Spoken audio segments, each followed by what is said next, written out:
Hello and welcome to our April roundup for the housing and letting market for Cardiff, Wales and the UK.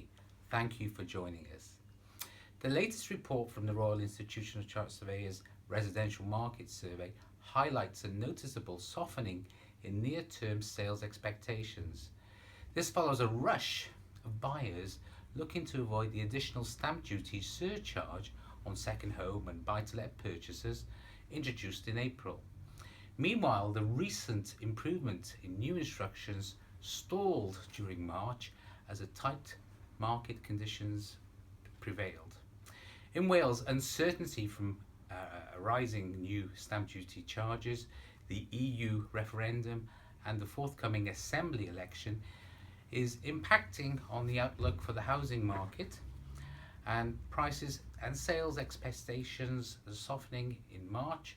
However, many indicators remain positive and indeed are still relatively strong. The RICS long-term outlook suggests that prices will still be expected to rise by more than 4% each year for the next 5 years. In Cardiff, there's been a noticeable fall in activity in the buy-to-let market as the rush ahead of the stamp duty changes has come to an end. This, however, creates opportunities for first-time buyers to enter the market. Overall, activity remains relatively strong, but it is unsurprising that expectations are being tempered by the wider uncertain climate. On the activity front, the RICS report indicates that sales agreed improved for the fourth month in succession, although at a slower rate in comparison to earlier in the year. Commentating on the UK wider picture, RICS Chief Economist Simon Rubinson said, as expected, the buy-to-let rush has now run its course, and as a result, the market is starting to slow. But there are significant factors that are currently weakening short-term confidence in the UK property market. Elections inevitably bring with them periods of uncertainty, and our figures would suggest that the next May's devolved elections are no exception. Likewise, the European referendum is likely to be influenced in terms of the damper outlook for London in particular. However, indications suggest that whatever the outcome of the forthcoming elections and the referendum, in the long term, the imbalance between demand and supply will still exert a strong influence in the market, with house prices expected to rise by close to 25% over the next 5 years. In April, many new regulations came into force that will affect the rental sector.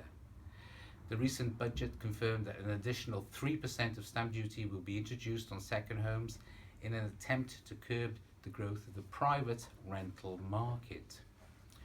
We believe that this will have an impact on prices, as when the cost of buying a private rental property increases, rents will normally follow suit, as landlords seek to maintain their margins or returns.